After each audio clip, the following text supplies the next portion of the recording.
வணக்கம். நாம் இன்னைக்கு வீடியோவில் ஷிஃப்ட் பெட்ரோல் வண்டி தாங்க பார்த்துட்டு இருக்கோம். வண்டி நம்பர் பார்த்துக்கோங்க, TN10 சென்னை ரெஜிஸ்ட்ரேஷன். இதோட மாடல் பார்த்துட்டிங்கன்னா 2007 மாடல், 2 ஓனர் கண்டிஷனில் இருக்குதுங்க. கிலோமீட்டர் பார்த்துட்டிங்கன்னா 1,40,000 கிலோமீட்டர் ஓடி இருக்குதுங்க. டயர் பார்த்துட்டிங்கன்னா 4மே நியூ டயர்ஸ் போட்டிருக்காங்க.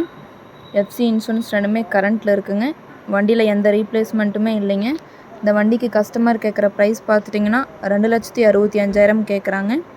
நேரில் வாங்க, ஒரு சின்ன வித்தியாசத்தில் பண்ணிக்கலாம். இந்த கார் எங்கே அமைஞ்சிருக்குன்னு பார்த்தீங்கன்னா ஈரோட்டில் அமைஞ்சிருக்குங்க. மேலும் இந்த காரை பற்றின டீட்டெயில்ஸ் அப்டேட்ஸ் வேணும்னா வீடியோ கீழே கான்டாக்ட் நம்பர் கொடுக்குறேங்க, கால் பண்ணி டீட்டெயில் கேட்டு தெரிஞ்சுக்கலாங்க. அதே மாதிரி இந்த வீடியோ பிடிச்சிருந்தா மறக்காமல் லைக் பண்ணுங்கள், எங்கள் சேனலை சப்ஸ்கிரைப் பண்ணிக்கோங்க. நன்றி, வணக்கம், வாழ்க வளமுடன்.